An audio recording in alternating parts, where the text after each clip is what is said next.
Welcome to Live in the D Plus, everyone. This is where Live in the D and digital meet. It is really great to be hanging out with you all today. Now, if you didn't know, it's Better World Week, and more than 100 schools nationwide have signed up to celebrate with acts of service and special projects.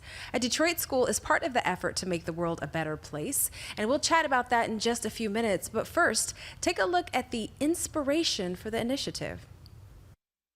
Jessica Wood from EL Education, thanks for taking the time to be with us on Live in the D Plus.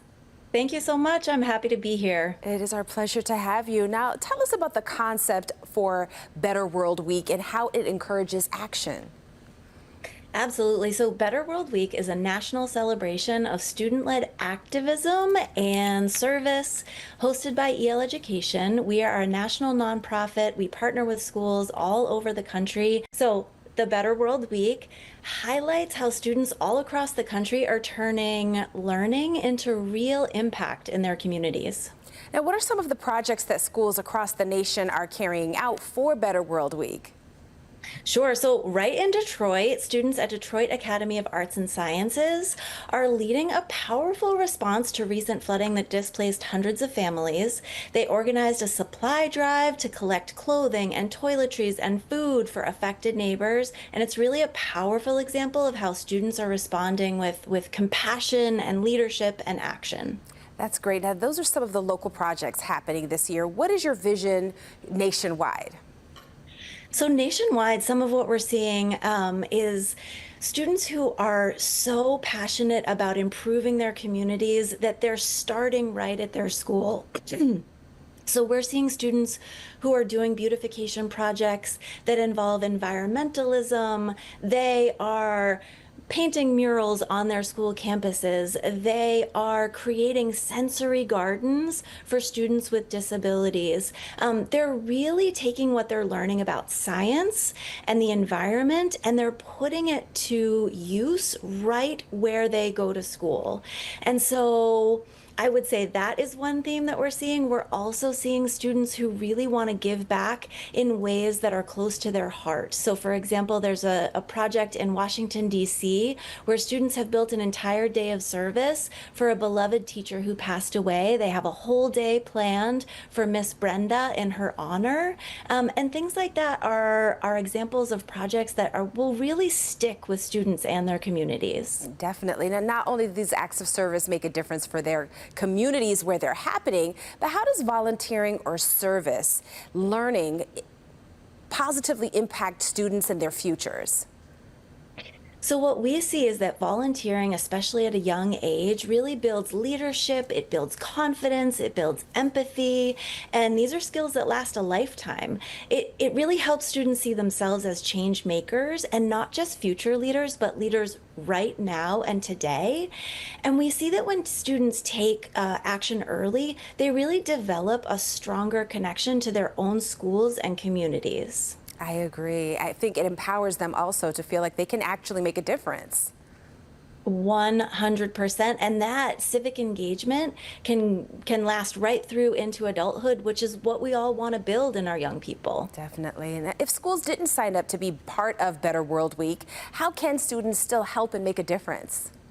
Oh, absolutely. So I would encourage folks to head to eleducation.org/betterworldweek25 to see what projects are happening, to get inspired and see if maybe something's happening in your local community that you didn't know about that you can get involved with.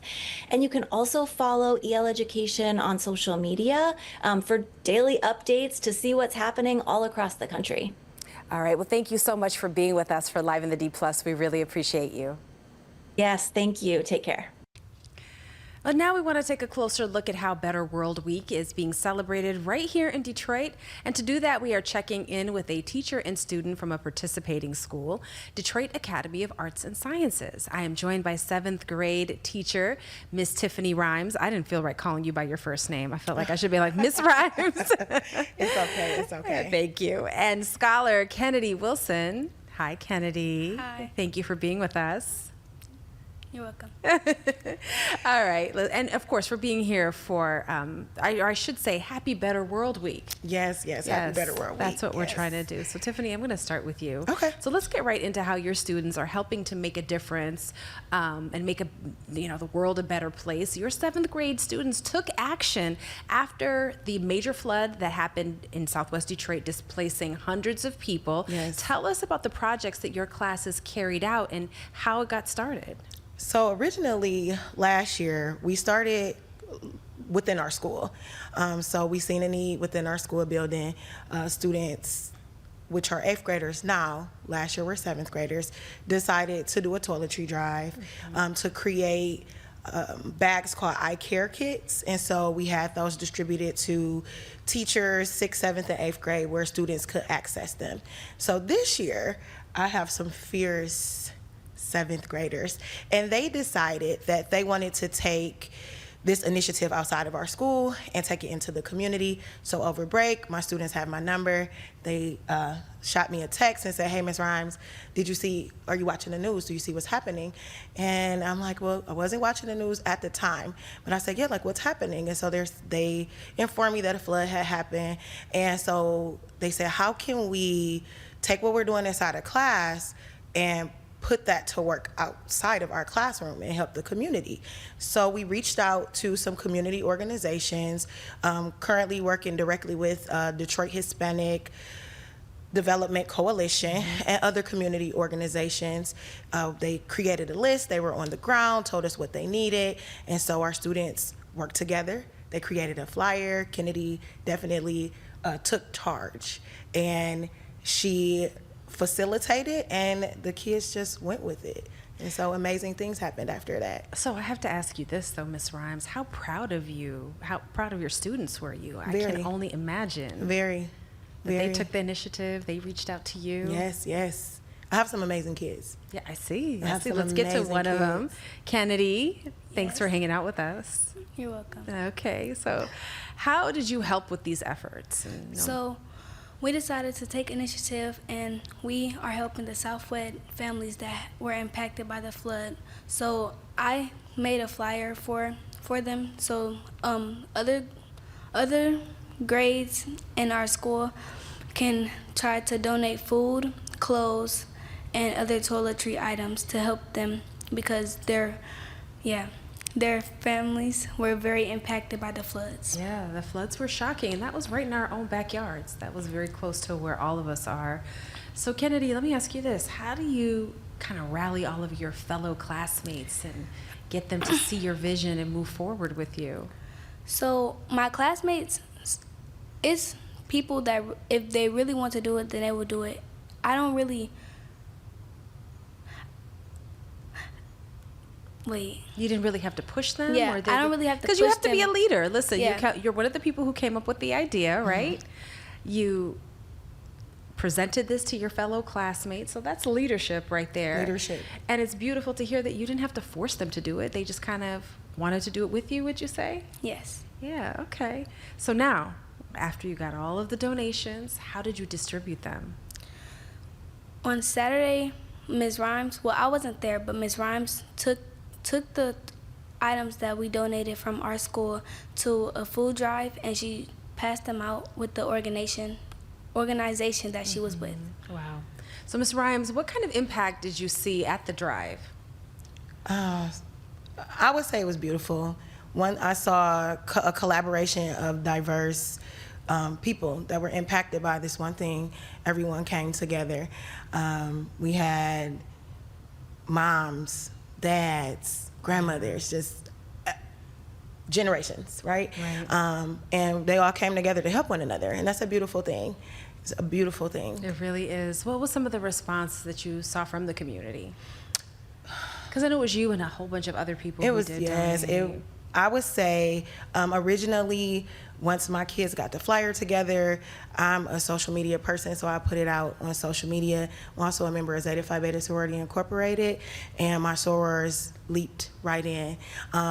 If it wasn't water, food, money, whatever it was that I needed, my sorors answered the call. Some of my classmates from Cass Tech, Michigan State. So just different organizations that I was a part of. Parents.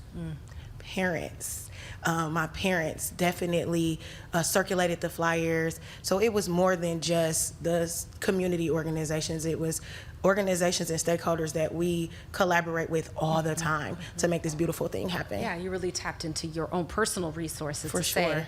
I need to rally my troops to Yes, help with yes. this initiative that the kids are working so hard on, which is a really big deal. You know, Yeah. I feel like when we see kids taking initiative, wanting to contribute, it is our job as adults to facilitate that and give them that chance to thrive in that way. Yes, and I'm so blessed and glad that they trust me to do that. Yeah, most Yeah. definitely. So, Kennedy, what does it mean to you to be able to help and contribute to your community this way? I'm actually very surprised that I was able to help in a very big way, because I thought it was just going to be like my 7th grade team, but actually a lot of people from different communities and different schools came together to put this, to help these Southwest families, and it was actually very beautiful to me. Yeah. What else do you want to say? Don't be shy. You can say whatever you want. I want to know how you really felt about it. With me leading it and like making the flyers, I was honestly kind of scared because I didn't know how everybody else was going to react to it. But it was actually a good reaction. It was positive, and I was actually very happy for it. Yeah, and that was another point that I wanted to touch on, Ms. Rhymes, is the fact that kids develop and they are enriching themselves while they're helping other people, right? Yes. So she just learned a big lesson. Just because you're starting something new does not necessarily mean you're going to have all the confidence to go with it, Yep. but you still put yourself out there, in her case with the flyer, and give it a go. Like, that's Yeah. something that a lot of kids don't get the opportunity to experience. There's a lot of coddling, making it real easy, but this is a huge life lesson that she learned that she won't even realize the impact of it till maybe college. Yeah. Yeah. Yeah. I think with all of the students, I was surprised to see how they collaborated and trusted each other. We had students go to other classrooms and do call of actions. And right then and there, kids were, hey, this is what I'm going to go do. Our 6th graders, our 6th grade teacher, Miss Washington, Miss Brown, like literally everyone just pulled every little resource they had together to make a big thing happen. So Yeah. love my DOS family. Yeah, big Yeah. and impactful, that's for sure. Yes. So how did you first get involved with Better World Week, and why was it important for you to incorporate these acts of service into your classrooms? So as I said before, I'm a part of a sorority, and acts of service and community service is a pillar that we stand on. And so one of those things that I really wanted to make sure that I brought to my classroom was real world situations. So being able to take what we're talking about in class, right? We're learning about the Harlem Renaissance and how these artists collaborated to do these great things. How can I take that learning experience and put it into the real world for them? And my first year at DOS was last year, and Better World Week came across my email, and I'm like, oh, this is a perfect opportunity to do that. And I've been doing it ever since. That's awesome. So is Detroit Academy of Arts and Sciences doing anything else to celebrate Better World Week?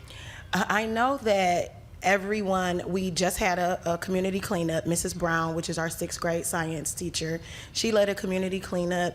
There's little pockets of community service being done all the time at Detroit Academy of Arts and Sciences. So That's awesome. Yes. Now, Miss Kennedy, before you go and take on the world, what else are you inspired to do to help the community? What's next for you? So I like to give back. My goals, I want to be a nurse, so this is obviously helping my career at a young age. So I'm going to keep doing this with Ms. Rhymes, my other grades, and I'm going to try to give back to community in school, outside of school, however I can. Okay, I love it. Yes. All right, Miss Rhymes. thank you. What's next for your class? This is exciting. Oh, well, again, I have some awesome human beings.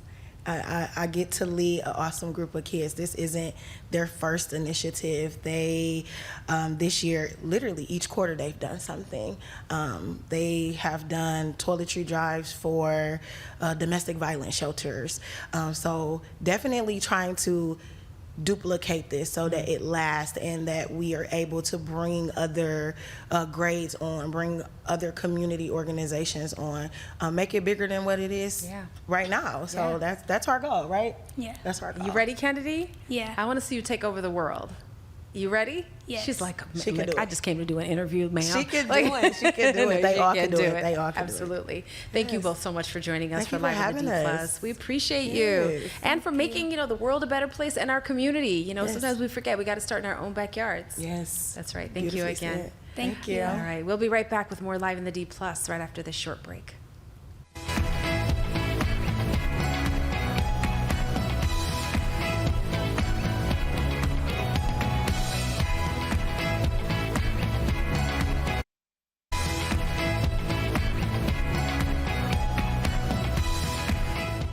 What started as a New Year's resolution to try something new has not only turned into a love for pickleball, but a thriving business as well.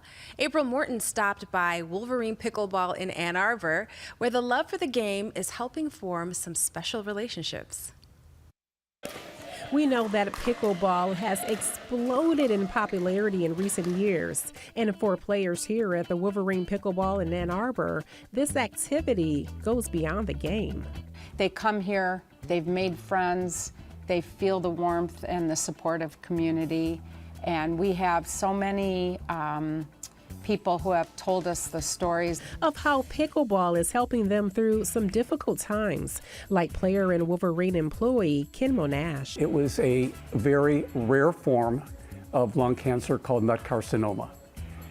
And that was the beginning of many months of treatment. Recently completing 4 rounds of chemotherapy and radiation, Ken says what helped him get through treatments was his eagerness to hit the pickleball courts, not only to play, but to get back to his community. It's such a strong sense of community. There's such a spirit about the game.